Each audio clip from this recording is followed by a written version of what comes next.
내 형제들아, 만일 사람이 믿음이 있노라 하고 행함이 없으면 무슨 유익이 있으리요?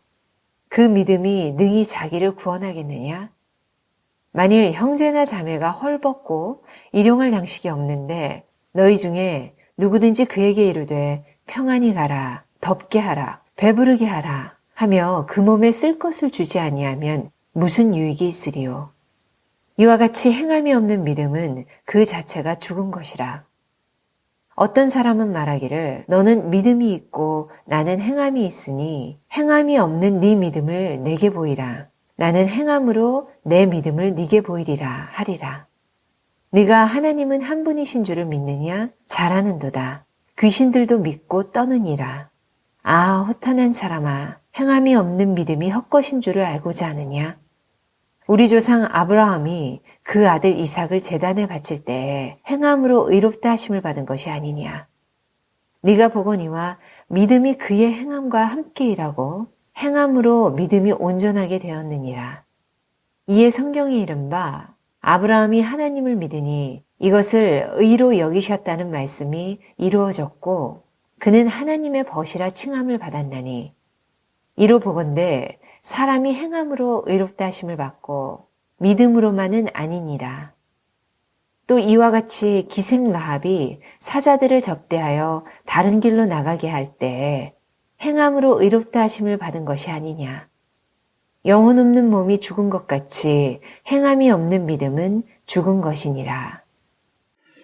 야고보 장로가 전하는 야고보서를 계속 우리가 살펴보고 있는데요. 야고보 장로는 교회 안에서 일어나는 성도들 사이의 차별을 가혹할 정도로 꾸짖었죠. 너희들이 신분과 그런 걸, 사회적인 그런 걸 교회까지 끌고 들어와서 자기보다 부족해 보이는 사람 함부로 멸시하고 업수히 여기고 그거 하나님의 몸된 교회를 부끄럽게 만들고 욕되게 하는 거라는 거죠. 그리고는 꾸짖음으로 끝나는 게 아니고 성도들을 보다 성숙한 믿음으로 끌어올리기 위해서 한 걸음 더 나아가는 말씀을 오늘 이야기하고 있습니다. 오늘 본문 말씀을 통해서 야고보 장로는 너희가 정말 예수를 믿는 성도들이라면 너희의 그 믿음을 참된 행실로 옮겨라.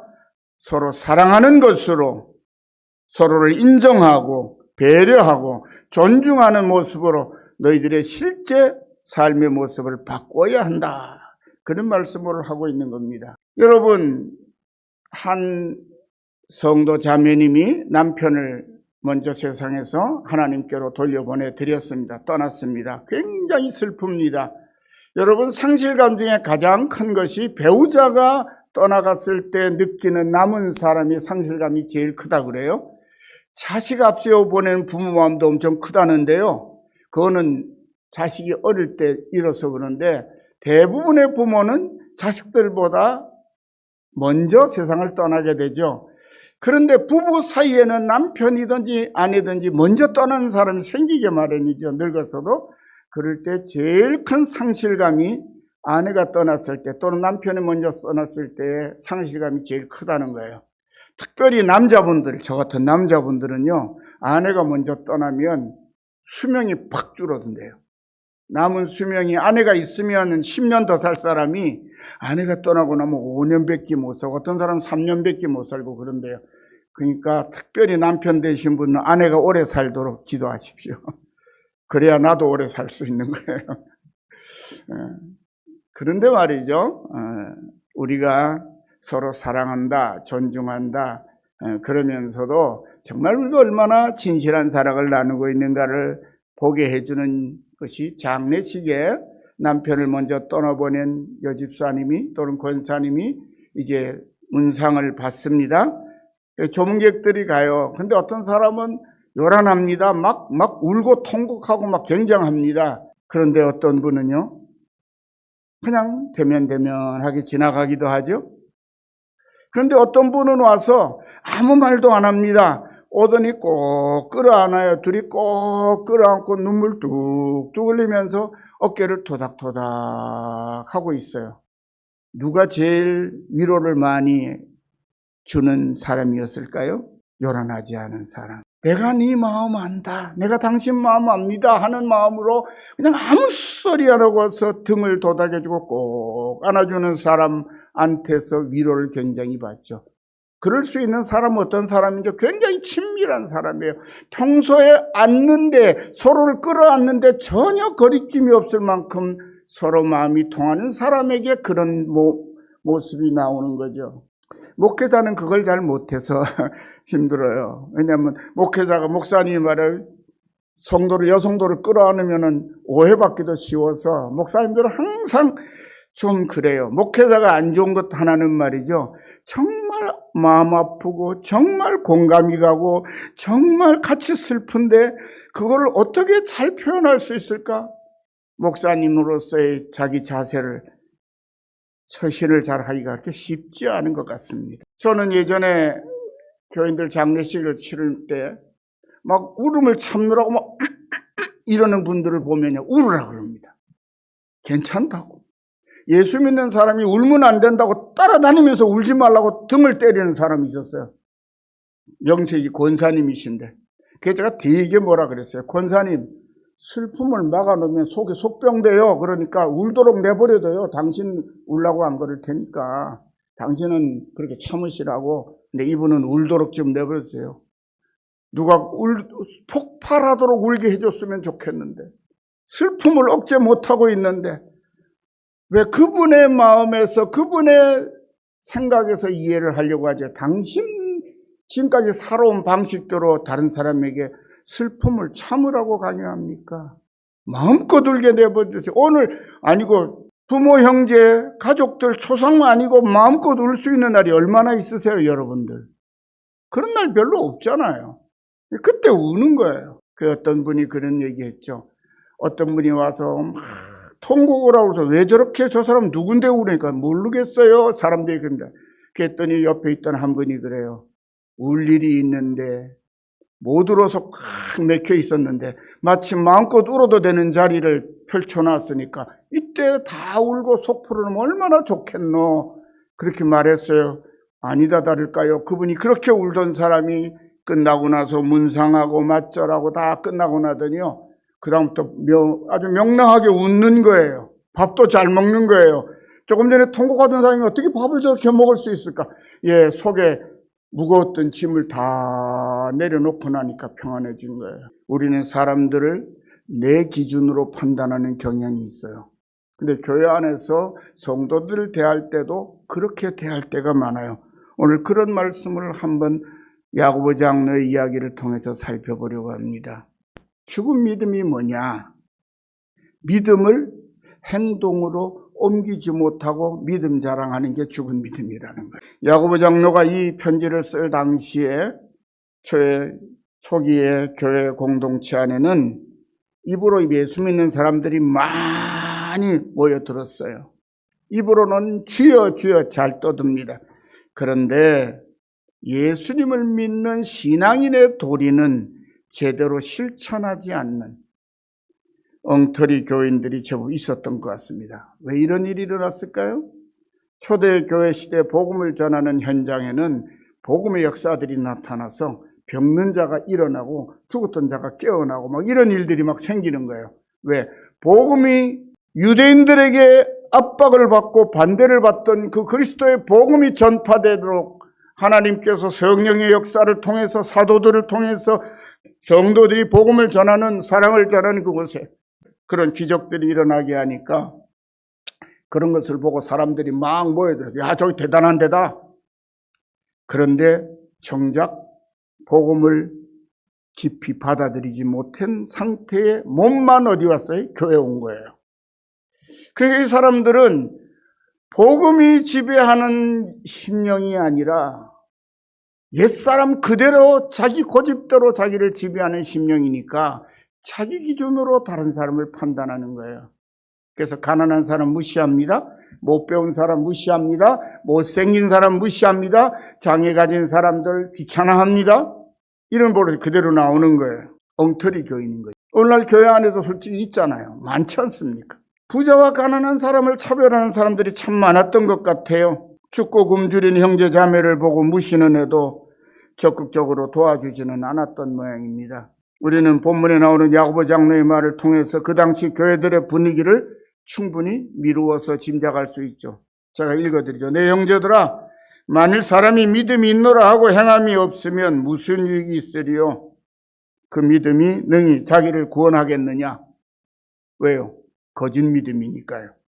만일 형제나 자매가 헐벗고 일용할 양식이 없는데 너희 중에 누구든지 그에게 이르되 평안히 가라, 덥게 하라, 배부르게 하라 하며 그 몸에 쓸 것을 주지 아니하면 무슨 유익이 있으리요? 자기 배 안 고파봤거든요. 배고픔이 얼마나 큰지를 모르는 거예요. 굶주리고 초췌해진 모습으로 자식을 못 먹인 부모의 안타까운 마음으로 속상해하고 있는 모습이 보입니다. 그런데 자기는 음식이 남아 돌아가요. 부자예요. 근데 그걸 도울 생각을 안 해요. 왜? 그 사람의 배고픔이 얼마나 서러운지를 전혀 모르기 때문에. 여러분, 사랑이라는 것은 뭐냐면요, 상당히 아플 때 그 아픔을 미루어서라도 짐작하고 느낄 수 있어야 그게 사랑이 발동되는 거예요. 근데 전혀 관심도 없고 그 사람하고 나하고는 달라 이렇게 버리는 거예요. 그러니까 믿는다고 하는데, 예수님 믿는다고 하는데 예수님 마음과는 전혀 상관없죠. 예수님은 당신이 죄를 지으신 것이 아니고 우리가 죄를 지어 우리가 죄 중에서 고통받는 것을 보시고도 마음이 아파서 찾아오셔서 당신의 모든 것을 내어주시는데, 그 예수님을 믿는다고 하며 그분의 마음을 조금도 닮으려고 하지도 않는 거, 그건 믿음이 없는 거지. 야고보 장로는 그런 사람에게 너희가 입으로만 떠들고 실제로 사랑하지 않는 것을 보니 너희 믿음은 이미 죽었다고 선언합니다. 이와 같이 행함이 없는 믿음은 그 자체가 죽은 거죠. 그리고는 그들에게 너희에게 정말 믿음이 있다면 너희 믿음을 남에게 한번 보여달라고 말합니다. 나는 행함으로 내 믿음을 너희에게 보여주겠다고 도전을 합니다. 우리 서로 믿음이 있는 걸 한번 드러내보자는 거예요. 그리고 바로 이어서 19절 20절에 이렇게 꾸짖습니다. 네가 하나님은 한 분이시라는 것을 믿느냐? 정말 장하구나. 하지만 사탄의 앞잡이인 귀신들도 그 사실은 믿고 하나님 앞에 벌벌 떤단다. 이 철없는 사람아, 행함이 없는데 그것을 어떻게 믿음으로 할 수 있느냐 합니다. 사랑하는 성도 여러분, 우리가 아무리 주여 주여가 아니라 한때 유행했던 주여 삼창을 외치며 부르짖는다 할지라도 예수님이 가르쳐 주신 사랑을 잃어버린 믿음은 죽은 믿음입니다. 믿음엔 반드시 사랑이 있어야 돼요. 사도 바울은 뭐라고 말하죠? 믿음, 소망, 사랑은 항상 있을 것인데, 믿음과 소망과 사랑 같이 붙어 다닌다는 거예요. 근데 그 중에 제일은 뭐라고요? 사랑이라고. 왜요? 그 사랑이 네가 믿음의 사람이라는 걸 증거해 주는 증거고, 네가 소망 가운데 구원을 바라는 하나님의 사람이라는 걸 증명해 주는 것이 너의 사랑에 있다는 거예요. 그래서 사랑이 제일인 거예요. 믿음은 잘 보이지 않습니다. 가장할 수 있어요. 꾸밀 수 있다고요. 근데 사랑은 가짜로 할 수 없어요. 금세 들통나요. 그러므로 믿음이 증거가 뭐냐? 사랑하는 거예요. 진실로. 서로 다투고 싸우고 무시하고 삐지고, 교회 가운데 이런 것은 그 성도들의 중심에 믿음이 흔들리든지 아니면 믿음이 없든지 그렇다고 하는 증거입니다.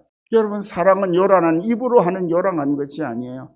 제가 처음에 장례식에 상주를 위로하는데 어떤 분은 어떻게 한다고요? 아무 말 안 하고 소리 없이 가까이 다가가서 그냥 꼭 끌어안고 눈물만 뚝뚝 흘리고 등만 토닥토닥. 장례식 동안에 가장 위로받는 시간인 거예요. 사랑하는 성도 여러분, 우리는 나더러 주여 주여 하는 자마다 천국에 다 들어갈 것이 아니요 다만 하늘에 계신 내 아버지의 뜻대로 행하는 자라에 들어가리라 하신 주님의 말씀을 다들 기억하고 있습니다. 또 마지막 심판날에 입으로는 주여 주여 하면서도 가난하고 불쌍한 이웃을 돌아보지 않는 염소 같은 사람들을 향하여 하나님께서는 저주를 받은 자들아, 나를 떠나 마귀와 그 사자들을 위하여 예비된 영영한 문에 들어가라고 말씀하실 것이라고 주님이 말씀하셨어요. 주님의 이 말씀들은 입으로만 떠드는 믿음으로는 절대로 천국에 들어갈 수 없다는 주님의 선언입니다. 그러므로 우리는 예수님이 가르쳐 주신 대로 사랑을 실천해야 돼요. 그래서 그 사랑을 통하여 내 믿음이 살아있음을 스스로 확인할 수 있습니다.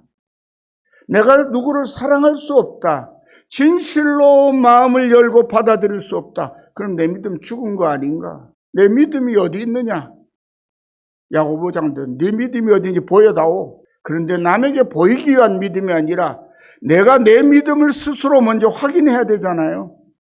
근데 어떨 때 내가 믿음 안에 있는지를 알 수 있다고요?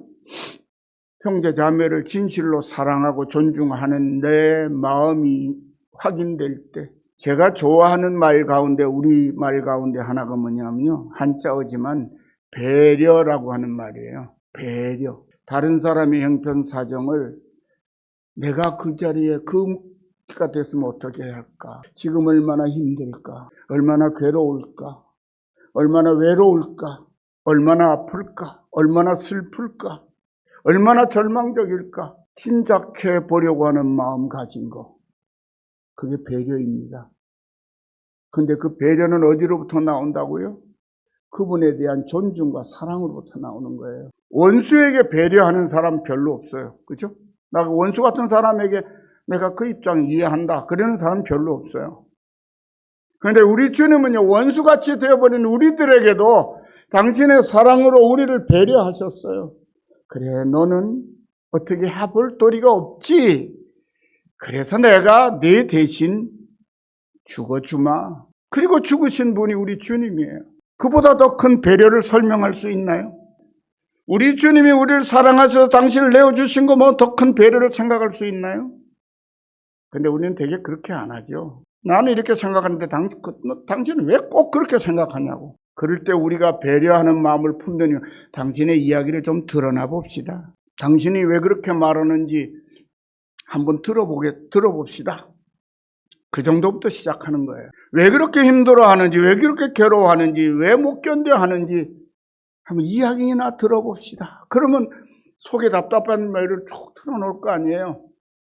그런데 놀라운 것은요, 상대방의 배려를 가지고 당신 이야기를 들어보십시오, 마음껏 해보십시오 하면요, 사람들이 그전에는 고집스럽고 자기 주장만 하던 사람들이요, 막 얘기를 하면서 내가 염치는 없지만요, 그러면서 자기가 잘못 생각했다는 걸 스스로 다 끄집어냅니다. 그래서 화해가 되는 거예요. 서로에 대한 친절과 배려가 없이는 화해가 절대 안 됩니다.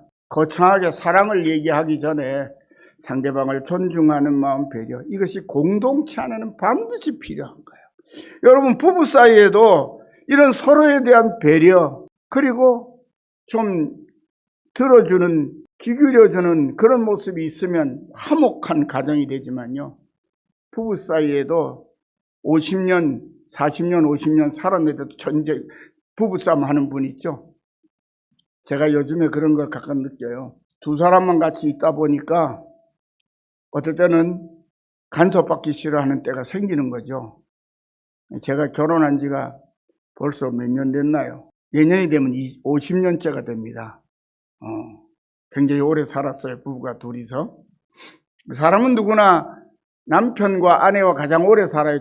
일찍 돌아가시는 분 아니면 뭐 누구보다도 오래 살죠. 제일 오래 사는 사람이 짝꿍입니다. 그런데도 상대방에 대한 배려를 하지 못하면 50년 살은 부부도 말다툼을 할 때가 생기는 거예요. 여러분, 우리가 믿음을 가진 하나님의 사람이라면 가족들 간에뿐만 아니라 그리스도인 믿음의 성도들 사이에서도 그런 사랑이 필요한 것입니다. 사랑을 실천한 것이 내가 믿음 안에 살고 있다고 하는, 내 믿음이 살아있다고 하는 스스로 확인할 수 있는 증거입니다. 그리고 믿음이 연약한 형제 자매 이웃들에게 믿음의 힘으로부터 나오는 예수님의 사랑을 잘 전해줄 수 있습니다. 자, 이제 사도 베드로는 이 믿음의 산 증인들로 두 사람을 소개하는데, 한 사람은 아브라함입니다. 그리고 100세 얻은 아들 이삭을 번제로 바치라시는 하나님의 말씀에 순종했다고 말합니다.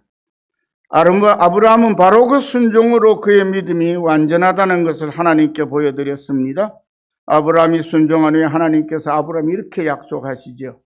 내가 나를 가리켜 맹세하노니 네가 이같이 행하여 내 아들 내 독자를 아끼지 아니했은즉 내가 너에게 큰 복을 주고 내 씨로 크게 성하여 하늘의 별과 같고 바닷가의 모래와 같게 하리니 내 씨가 대적의 문을 얻으리라.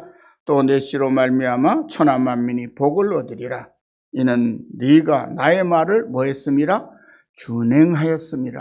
아브라함의 순종이 천하 만민에게 복을 주었습니다. 마찬가지로 하나님의 아들 예수님의 순종이 천하 만민에게 그리고 바로 우리에게 구원과 영원한 생명을 주셨습니다. 순종이 믿음을 순종으로 옮기는 것이 이렇게 중요한 것입니다. 다음으로 소개된 기생 라합은 본래 여리고 성에서 자신의 몸을 팔아 가족을 돌보며 살아가는 비천한 여인이었습니다. 그러나 하나님의 백성인 이스라엘이 가나안 땅을 향하여 오고 있다는 소문을 듣고 이스라엘의 하나님을 믿기로 결정했습니다. 믿음이 발동되고 그 믿음을 행동으로 옮깁니다. 이스라엘 정탐꾼이 자기 입에 들어오자 그들을 하나님의 사자로 알아보고 그 믿음의 결심을 행동으로 옮깁니다. 자신의 목숨을 걸고 그 사자들을 숨겨주었을 뿐 아니라 안전한 길로 인도해서 그들의 생명을 끝까지 보호해 주었습니다. 그래서 자신과 온 집안을 멸망해서 건져냈습니다. 믿음을 행동으로 옮겨 실천한 라합을 하나님께서 살리셨습니다. 라합의 소원대로 온 집안 가족을 구원해 주셨습니다. 그뿐이 아닙니다. 라합은 아마 자신이 구해준 정탐꾼 중에 한 사람인 것으로 짐작해 볼 수 있는 살몬과 결혼을 해서 보아스를 낳았습니다. 천하 만민을 구원하신 예수님의 족보를 이어가는 아름다운 여인이 되었습니다. 그 이름이 오르는 영광스러운 믿음의 조상이 되었습니다. 순종은 하나님을 사랑하는 증거입니다. 서로 돌아보는 것이 형제 자매 사랑의 증거입니다. 사랑하는 성도 여러분, 사랑을 실행하는 믿음이 진짜 살아있는 믿음입니다. 그리고 말씀을 믿고 순종해야 하나님이 약속하신 축복을 받습니다. 먼저 내 마음을 다하고 목숨을 다하고 힘을 다해서 하나님을 사랑하라고 하신 말씀부터 순종해서 행동으로 옮겨야 합니다. 하나님께서 헌신을 요구하시면 아브라함처럼 나의 모든 것을 바쳐야 합니다. 당장은 모든 것을 잃는 것 같아서 망설여질 것입니다. 그것은 나의 시간일 수 있습니다.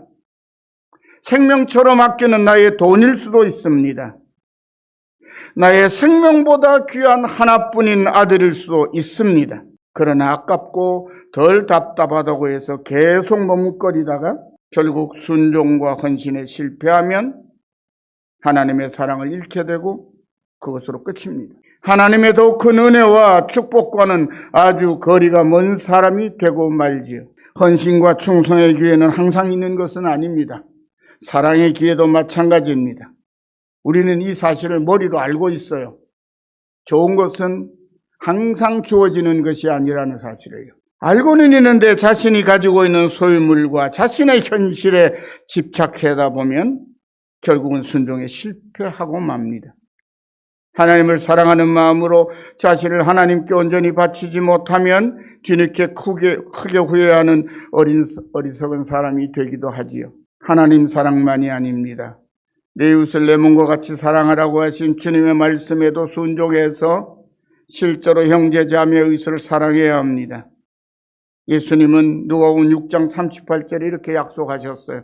주라, 그리하면 너에게 줄 것이니 곧 후일이여 누르고 흔들어서 넘치도록 하여 너에게 안겨주리라. 이 주라는 말은 하나님께 바치란 말이 아니에요. 옆에 필요로 하는 사람들에게 내가 가진 것 나누어 주라는 거예요. 굶주린 자에게는 먹여라. 너의 참된 사랑이 간절히 필요한 사람에게 다가가서 끌어안고 다독여 주라는 거예요. 주어라. 그런데 그 주는 것이 하나님께 빚을 지우는 거라고 말해요. 우리가 형제 자매들에게 사랑을 전해주면 그리고 나누어주면 하나님께서 그럴 것이고 저 녀석이 나한테 빚을 안겼네. 그래서 하나님께서 빚진 자가 되시는 거예요. 우리가 형제 자매를 사랑하고 누군가를 사랑하고 베풀고 섬기고 사랑하고 존중하면 하나님께서 우리에게 빚진 자가 되셔서 그걸 갚으시려고 하나님이 눈을 더 크게 뜨시고 우리를 보시는 거예요. 언제 갚아주는 게 이 녀석한테 좋겠는가? 우선은 내 주머니에서 나가는 것 같습니다. 우선은 내 손에서 떠나가는 것 같습니다. 많은 것을 잃어버린 것 같고 손해본 것 같이 느껴질 때도 있습니다. 사랑은 그런 것입니다. 사랑은 베풀고 나면 순간적으로는 허전해집니다. 근데 조금 있으면 그래도 내가 베풀어냄으로 도움을 받는 형제를 보고 위로를 받는 자매를 보고 나도 기뻐집니다. 그런데 그걸로 끝이 아닙니다. 그 위에 하나님께서 빚을 갚으시듯이 우리에게 필요한 것을 채우십니다. 하나님께로부터 받는 것은 더욱 온전한 것이고 영원히 무너지지 않는 것이기에 이것은 놀라운 것입니다. 그래서 주님이 이렇게 말씀하시는 거예요. 주라, 그리하면 너희에게 줄 것이니, 너희가 누구에게 주면 내가 너희에게 줄 것이니 곧 후일되어 누르고 흔들어서 넘치도록 하여 너희에게 안겨주리라. 제가 전에 이런 비유를 한번 드렸죠. 시골의 장날에 장터에 가면 쌀 파는 사람이 있습니다. 쌀 팔러 갔어요, 농부가. 그러면 쌀 파는 사람이 그 쌀을 사죠. 근데 어떻게 삽니까? 한 가마리를 가져왔는데 말대로 5마리를 대고 나니까 쌀이 모자라는 거예요. 왜 그래요? 쌀 주인이 쌀을 넉넉히 가져왔는데 이 쌀 장사는 대박질의 선수예요. 무릎을 딱 말통에다 고으더니 손으로 막 꾹꾹 눌러 담습니다. 그리고 휙 뒤집어가지고 쿵쿵 땅에 치면 쑥 내려가죠. 거기다가 쌀을 수북이 쌌습니다. 시골의 장터는 고봉으로 쌌잖아요. 한 마리요, 또 해가 또 2마리요, 3말, 4말, 5말 하니까 많이 비었어요. 나 넉넉히 가져왔다고. 근데 누르고 흔들어 쿵쿵 해가지고 담으니까 엄청 많은 거예요. 이제 그걸 뽀놓고 좀 있으니까 그 사람 간 다음에 어떻게 됐어요? 쌀 사러 제가 갔습니다. 어떻게 쌀을 담습니까? 절대로 누르거나 흔들지 않습니다. 쌀딱 이렇게 놔놓고 소복이 위에 올려가지고 높죠. 굉장히 많은 것 같습니다. 쌀자루에 넣습니다. 조금 전에 모자란다고 싼 쌀 한 가마니가 한 반말쯤 남습니다. 하나님께서 우리가 주의 이름으로 주의 사랑을 받은 것에 감격해서 사랑으로 나누고 전하고 베풀고 섬기고 사는데 우리에게 하나님이 대신 갚아주실 때는 어떻게 갚으신다고요? 누르고 흔들어 넘치도록 하여서 너에게 안겨준대요. 안겨준다는 말은 뭐죠? 딴 데 안 간다는 거예요. 반드시 너에게 간다는 거예요. 이 약속의 말씀은 축복을 약속하니 이웃에게 나누고 베푸는 삶을 실천하라고 하는 하나님의 명령입니다. 주님의 약속을 믿고 순종하여 이와 같은 축복을 받으시기를 축원합니다. 야고보 장로는 영혼이 없는 몸이 죽은 것 같이 행함이 없는 믿음은 죽은 것이라고 단호하게 경고합니다. 우리 모두 이 경고의 말씀을 마음에 담아둡시다. 세상의 유혹에 끌려 우리의 믿음이 흔들리고 신앙생활이 나태해질 때마다 마음을 채찍질해서 건강한 믿음을 회복하고 말씀에 순종하시기를 바랍니다. 말씀을 듣고 은혜를 받았으면 머뭇거리지 말고 순종하고 실천하시길 바랍니다. 오늘 점심시간부터 맛있는 거는 옆에 분에게 먼저 양보하십시오.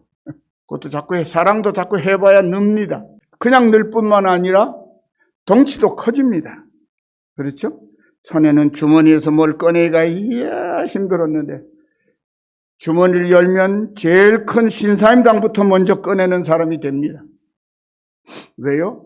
훈련의 덕분입니다. 사랑도 반복되면 습관이 되고 습관이 반복되면 천성처럼 변해버립니다. 하나님의 크신 사랑과 은혜와 축복을 받아 누리며 건강하고 활기차게 살아가시기를 믿음의 주여 또 모든 것을 온전케 하시는 하나님이신 우리 주 예수님의 이름으로 간절히 축원합니다. 기도합시다. 하나님 아버지 감사합니다. 우리는 많은 사랑을 받았습니다. 생명이 빚진 자입니다. 그런데 주님이 우리에게 베푸신 그 사랑을 우리는 자주 망각하고 우리야 사랑을 베풀 수 있도록 곁에 귀한 형제자매를 두셨음에도 불구하고 우리는 스쳐 지나가 버리고 외면하고 때론 도망치기까지도 하는 그런 시대를 살고 있습니다. 우리의 심령을 다시 한번 일깨워서 우리 마음에 주신 주님의 사랑을 우리가 발휘할 수 있도록 그래서 우리의 믿음이 살아있는 믿음임을, 주님이 인정하시는 믿음을 스스로 확인할 수 있는 그런 기쁨과 감사함으로 우리의 남은 생애들을 주님 사랑 이루며 살아가게 하옵소서. 그래서 우리의 삶의 자리가 행복하게 하옵소서. 예수님의 이름으로 간절히 기도드리옵나이다. 아멘.